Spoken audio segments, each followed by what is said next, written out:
Du bienheureux Don Colomba Marmion, Le Christ vie de l'âme, suite, chapitre 11, Aimez-vous les uns les autres. Sommaire. La charité fraternelle, commandement nouveau et signe distinctif des âmes qui appartiennent au Christ. Pourquoi l'amour envers le prochain est la manifestation de l'amour envers Dieu. Deuxièmement, principe de cette économie, extension de l'incarnation.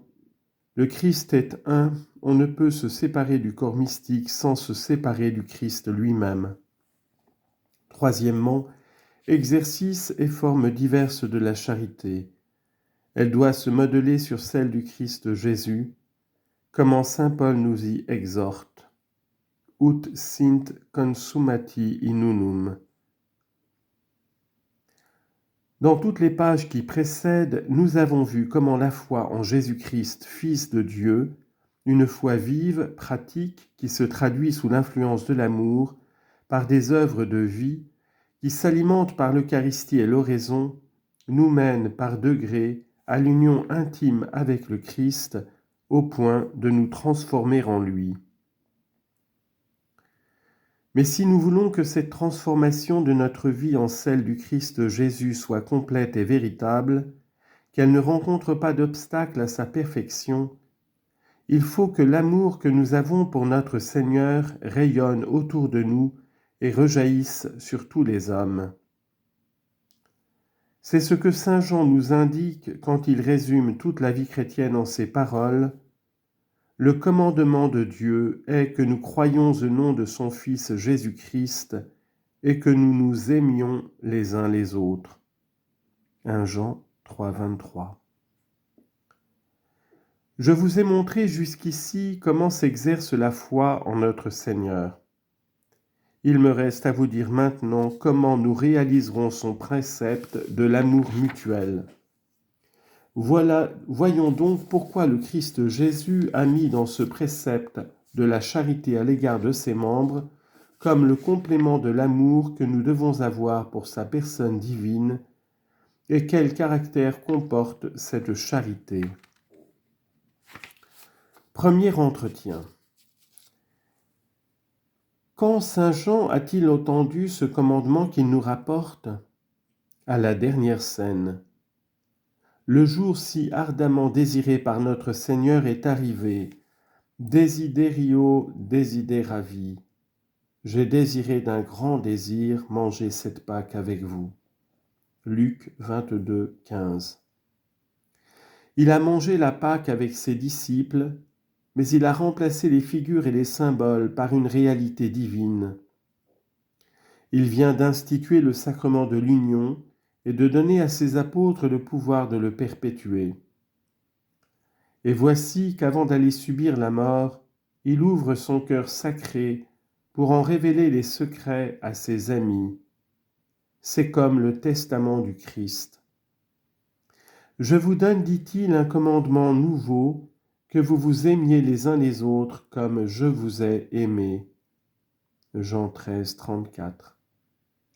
Et à la fin de son discours, il renouvelle son précepte. Ceci est mon commandement, que vous vous aimiez les uns les autres. Jean 15, 12. Notre Seigneur dit d'abord que l'amour que nous devons avoir les uns pour les autres constitue un commandement nouveau. Pourquoi cette expression ? Notre Seigneur appelle nouveau le précepte de la charité chrétienne parce que celui-ci n'avait pas été explicitement promulgué, au moins dans son acception universelle, dans l'Ancien Testament. Le précepte de l'amour de Dieu avait bien été explicitement donné dans le Pentateuque, et l'amour de Dieu contient implicitement l'amour du prochain. Quelques grands saints de l'Ancien Testament avaient compris, à la lumière de la grâce, que le devoir de l'affection fraternelle s'étendait à toute la race humaine. Mais nulle part dans l'ancienne loi on ne trouve un précepte explicite d'aimer tous les hommes. Les Israélites entendaient le précepte « Tu ne haïras point ton frère, tu ne garderas pas de rancune contre les enfants de ton peuple, tu aimeras ton prochain comme toi-même. Lévitique, chapitre 19, versets 15 et 18. Non pas de tous les hommes, mais du prochain dans un sens restreint. Le mot hébreu indiquant que prochain signifie ceux de la race, compatriotes, congénères. En outre, Dieu lui-même ayant défendu à son peuple tout rapport avec certaines races, ayant même ordonné de les exterminer, comme les Cananéens, on lit en note. On s'explique cette rigueur de Dieu à l'égard de populations plongées dans les pires idolâtries et immoralités. Leur contact eût été immanquablement fatal aux Israélites. Fin de note. Les Juifs ont ajouté une fausse interprétation qui ne venait pas de Dieu. Tu aimeras ton prochain et tu haïras ton ennemi. Le précepte explicite d'aimer tous les hommes, y compris les ennemis, n'avait pas été affirmé et promulgué avant Jésus-Christ. C'est pourquoi il l'appelle un nouveau précepte et son précepte. Et il tient tant à l'observation de ce commandement qu'il demande à son Père de réaliser en ses disciples cette dilection mutuelle. Père saint, conservez en votre nom ceux que vous m'avez donnés, afin qu'ils soient un comme nous-mêmes nous sommes un. Je suis en eux et vous en moi, afin qu'ils soient consommés dans l'unité. Jean chapitre 17, versets 11 et 23. Remarquez bien que cette prière, Jésus l'a faite non seulement pour ses apôtres, mais pour nous tous. Je ne prie pas seulement pour eux, dit-il, mais aussi pour tous ceux qui croiront en moi, afin qu'ils soient tous un, comme vous, mon Père, vous êtes en moi, et moi en vous, parce que, eux aussi, ils soient un en nous.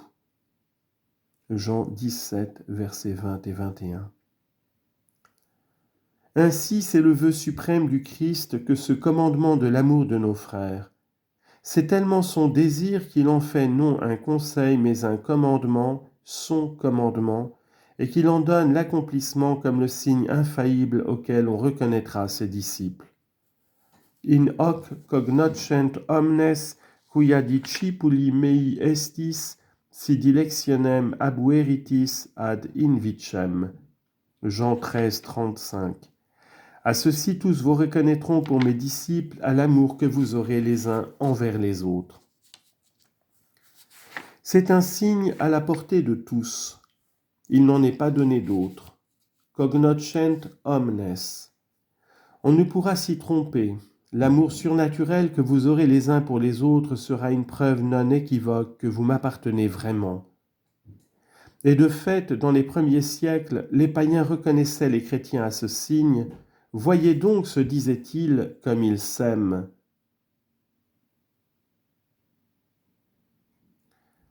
Citation de l'Apologie de Tertullien.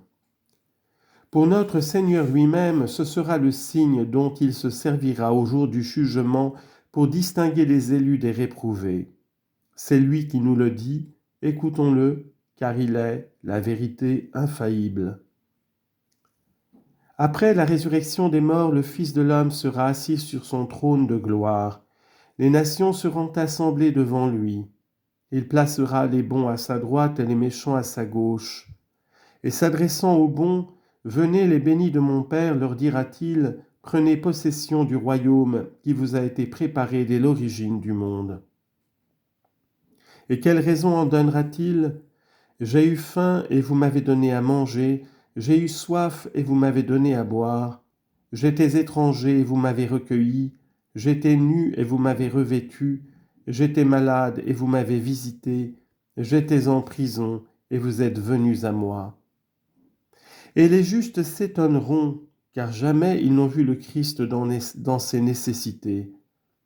Mais lui leur répondra, « En vérité, je vous le dis, toutes les fois que vous l'avez fait à l'un des plus petits de mes frères, c'est à moi-même que vous l'avez fait. » Mihi fecistis. Matthieu chapitre 25, verset 40. Il reprendra ensuite le même discours en s'adressant aux méchants. Il les séparera pour toujours de lui, il les maudira. Pourquoi ? Parce que eux ne l'ont pas aimé dans la personne de ses frères. Ainsi, de la bouche même de Jésus, nous savons que la sentence qui décidera de notre sort éternel sera établie sur l'amour que nous aurons eu pour Jésus-Christ dans la personne de nos frères. Quand nous paraîtrons devant le Christ au dernier jour, il ne nous demandera pas si nous avons beaucoup jeûné, si nous avons vécu dans la pénitence, si nous avons passé de nombreuses heures en oraison. Non, mais si nous avons aimé et assisté nos frères. Est-ce donc que les autres commandements sont laissés de côté ? Certes non, mais leur accomplissement n'aura servi à rien si nous n'avons pas observé ce précepte si cher à notre Seigneur, puisque c'est son commandement de nous aimer les uns les autres. D'autre part, il est impossible qu'une âme soit parfaite dans l'amour du prochain sans posséder en elle l'amour de Dieu, lequel amour du même coup embrasse dans toute son étendue la volonté divine. Pourquoi cela ? C'est que la charité, qu'elle ait Dieu pour objet ou qu'elle s'exerce à l'égard du prochain, est une dans son motif surnaturel qui est l'infinie perfection de Dieu. C'est pourquoi donc, si vous aimez véritablement Dieu, vous aimerez nécessairement le prochain. La charité parfaite du prochain, disait le Père éternel à sainte Catherine de Sienne, dépend essentiellement de la parfaite charité que l'on a pour moi. La même mesure de perfection ou d'imperfection que l'âme met dans son amour pour moi se retrouve dans l'amour qu'elle porte à la créature. D'un autre côté, il y a tant de causes qui nous éloignent du prochain. L'égoïsme, les conflits d'intérêts, les différences de caractère, les injures reçues, que si vous aimez réellement et surnaturellement votre prochain, il ne se peut pas que l'amour de Dieu ne règne pas dans votre âme, et avec l'amour de Dieu les autres vertus qu'il commande. Si vous n'aimez pas Dieu, votre amour du prochain ne résistera pas longtemps aux difficultés qu'il rencontrera dans son exercice. Ce n'est donc pas sans raison que notre Seigneur donne cette charité comme le signe distinctif auquel infailliblement on reconnaîtra ses disciples. In hoc cognoscent omnes. À ceci, tous reconnaîtront. Aussi saint Paul écrit-il que tous les préceptes sont résumés dans ce mot « Tu aimeras ton prochain comme toi-même » Romains 13, 9 à 10. Et encore d'une façon plus explicite, toute la loi est résumée dans ce seul mot « Tu aimeras ton prochain comme toi-même » Omnis lex in uno sermone impletur diligens proximum tuum sicut te ipsum. Galates 4, 14. C'est ce que saint Jean a si bien dit. Si nous nous aimons les uns les autres, Dieu demeure en nous et son amour est parfait en nous. 1 Jean 4, 12. Comme le Christ dont il a entendu les dernières paroles, saint Jean répète que la charité est la marque des enfants de Dieu. Nous savons, remarquez la certitude souveraine qu'exprime ce terme « nous savons », que nous sommes passés de la mort à la vie surnaturelle et divine si nous aimons nos frères. Celui qui n'aime pas demeure dans la mort. 1 Jean 3, 14. Voulez-vous savoir, dit saint Augustin, si vous vivez de la vie de la grâce, si Dieu vous donne son amitié, si vous faites réellement partie des disciples du Christ, si vous vivez de son esprit? Interrogez-vous vous-même. Voyez si vous aimez les hommes, vos frères, tous les hommes, si vous les aimez pour Dieu, et vous aurez la réponse. Et cette réponse ne trompe pas. Écoutez ce que dit également à ce sujet sainte Thérèse. Le texte est un peu long, mais il est très explicite. Citation. Le Seigneur ne demande que deux choses, l'amour de Dieu et l'amour du prochain. C'est vers elle que doivent converger nos efforts. Si nous les accomplissons parfaitement, nous faisons sa volonté et par là même, nous lui sommes unis. Voilà le but. Comment y arriver ? Le moyen le plus assuré, selon moi, continue la sainte, de savoir si nous observons ces deux préceptes, c'est de voir quelle est notre perfection relativement à l'amour du prochain. Aimons-nous Dieu? Nous ne pouvons le savoir, quoiqu'il y ait cependant de grands indices pour en juger. Mais pour ce qui est de reconnaître si nous aimons le prochain, oui, nous le pouvons. Soyez-en certaines, autant vous aurez fait de progrès dans l'amour du prochain, autant vous en aurez fait dans l'amour de Dieu. Il est donc extrêmement important d'examiner avec le plus grand soin comment nous nous comportons sur ce point. Si c'est parfaitement, nous pouvons être en repos. Notre nature étant si mauvaise, l'amour pour le prochain, j'en suis persuadé, ne saurait être parfait en nous s'il n'a sa racine dans l'amour de Dieu. La grande sainte n'est en ceci que l'écho de la doctrine de Saint Jean. Cet apôtre qui est le héros de l'amour traite de menteur celui qui dit « j'aime Dieu » et qui est son frère, car dit-il, si vous n'aimez pas votre frère que vous voyez, comment pourrez-vous aimer Dieu que vous ne voyez pas ? 1 Jean 4,20. Que signifient ces paroles ? Nous devons aimer Dieu totalitaire et totum. Aimer Dieu totalitaire, totalement, c'est aimer Dieu de toute notre âme, de tout notre esprit, de tout notre cœur, de toutes nos forces. C'est aimer Dieu en acceptant dans toute son étendue ce que prescrit sa sainte volonté. Aimer Dieu totum, c'est aimer Dieu et tout ce que Dieu s'associe. Or, qu'est-ce que Dieu s'est associé ? Il s'est associé d'abord dans la personne du Verbe, l'humanité du Christ, et c'est pourquoi nous ne pouvons aimer Dieu sans aimer du coup le Christ Jésus. Quand nous disons à Dieu que nous voulons l'aimer, Dieu nous demande d'abord d'accepter cette humanité unie personnellement à son Verbe. Hic est filius meus ipsum audite. Celui-ci est mon Fils bien-aimé, écoutez-le. Mais le Verbe, en s'unissant la nature humaine, s'est en principe uni l'humanité tout entière d'une façon mystique. Le Christ n'est que l'aîné d'une multitude de frères que Dieu rend participants de sa nature et auxquels il veut faire partager sa vie divine, sa propre béatitude. Ils lui sont tellement unis que notre Seigneur lui-même déclare qu'ils sont comme des dieux, c'est-à-dire semblables à Dieu. Ego dixi dii estis. 1 Jean 10, 34, citant le psaume 81, verset 6. Ils sont par la grâce que Jésus est par nature, les fils bien-aimés de Dieu. Nous touchons ici à la raison intime du précepte que Jésus appelle son commandement, à la raison profonde pour laquelle son importance est si vitale. Depuis l'incarnation et par l'incarnation, tous les hommes sont en droit, sinon en fait, unis au Christ comme les membres sont unis à la tête dans un même corps. Seuls les damnés sont retranchés pour toujours de cette union.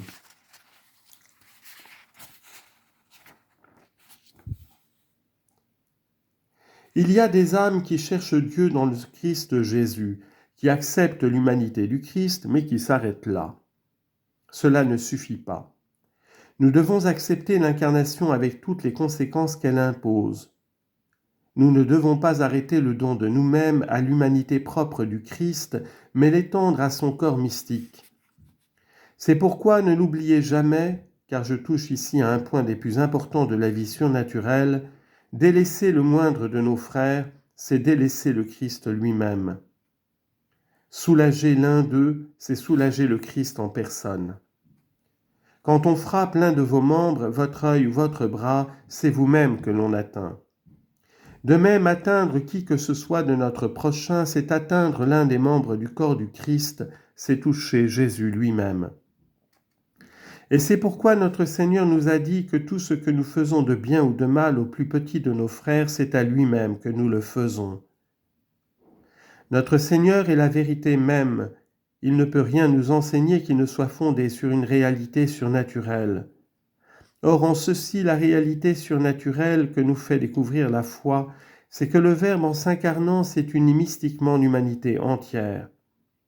Ne pas accepter et ne pas aimer tous ceux qui appartiennent ou peuvent appartenir au Christ par la grâce, c'est ne pas accepter et ne pas aimer le Christ lui-même. Nous trouvons une confirmation remarquable de cette vérité dans le récit de la conversion de saint Paul. Rempli de haine contre les chrétiens, il se dirige vers la ville de Damas pour emprisonner les disciples du Christ. Voici qu'en retour il est terrassé par le Seigneur et il entend une voix lui crier « Pourquoi me persécutes-tu » ? « Qui êtes-vous, Seigneur » demande Paul, et il lui est répondu « Je suis Jésus que tu persécutes ». Le Christ ne dit pas « Pourquoi persécutes-tu mes disciples ?» Non, il s'identifie à eux et les coups que le persécuteur porte aux chrétiens atteignent le Christ lui-même. « Je suis Jésus que tu persécutes ». La vie des saints abonde en traits de ce genre. Voyez saint Martin, c'est un soldat non encore baptisé. Voici qu'il rencontre un pauvre sur son chemin. Touché de compassion, il partage avec lui son manteau. La nuit suivante, le Christ lui apparaît revêtu de la portion du manteau donné aux pauvres, et Martin, ravi, entend ces paroles « C'est toi qui m'as revêtu de cet habit ». Voici sainte Élisabeth de Hongrie. Un jour, en l'absence du duc, son mari, elle rencontre un petit lépreux abandonné de tous. Elle le prend et le porte sur sa propre couche. Le duc, à son retour, apprend la nouvelle et, tout courroucé, veut chasser le pauvre lépreux. Mais en s'approchant du lit, il voit la figure du Christ crucifié. Nous lisons également dans la vie de sainte Catherine de Sienne qu'un jour, elle se trouvait dans l'église des frères prêcheurs. Un pauvre vint à elle et lui demanda l'aumône pour l'amour de Dieu. Elle n'avait rien à lui donner car elle ne portait habituellement sur elle ni or ni argent. Elle pria donc le mendiant d'attendre qu'elle fût rentrée à la maison, lui promettant qu'alors elle lui ferait volontiers largement l'aumône de tout ce qu'elle pourrait trouver chez elle. Mais le pauvre insista. « Si vous avez quelque chose dont vous disposez, je vous le demande ici, car je ne puis attendre aussi longtemps. » Catherine, anxieuse, cherchait ce qu'elle pourrait lui accorder pour subvenir à sa nécessité. Elle finit par trouver sur elle une petite croix en argent. Tout aussitôt, elle la donna avec joie au pauvre, qui s'éloigna content. La nuit suivante, notre Seigneur apparut à la sainte. Il avait en main la petite croix ornée de pierres précieuses. « Reconnais-tu cette croix, ma fille ?»« Certainement, je la reconnais, répondit la sainte, mais elle n'était pas si belle quand elle était à moi. » Le Seigneur reprit, « Tu me l'as donnée hier par amour de la vertu de la charité. C'est cet amour que signifient les pierres précieuses. Je te promets qu'au jour du jugement, devant toute l'assemblée des anges et des hommes, je te présenterai cette croix telle que tu la vois, afin que ta joie soit au comble. En ce jour où je manifesterai solennellement la miséricorde et la justice de mon Père, je ne laisserai pas ignorer l'œuvre de miséricorde que tu as accomplie envers moi. » Le Christ est devenu notre prochain, ou plutôt notre prochain, c'est le Christ qui se présente à nous sous telle ou telle forme. Il se présente à nous souffrant dans les malades, indigent dans ceux qui éprouvent la misère, prisonnier dans ceux qui sont captifs, triste dans ceux qui pleurent. Mais c'est la foi qui nous le montre ainsi dans ses membres, et si nous ne l'y voyons pas, c'est que notre foi est faible, c'est que notre amour est imparfait. Voilà pourquoi saint Jean dit, si nous n'aimons pas notre prochain que nous voyons, comment pourrons-nous aimer Dieu que nous ne voyons pas ? Si nous n'aimons pas Dieu sous la forme visible sous laquelle il se présente à nous, c'est-à-dire dans le prochain, comment pourrions-nous dire que nous l'aimons en lui-même dans sa divinité ?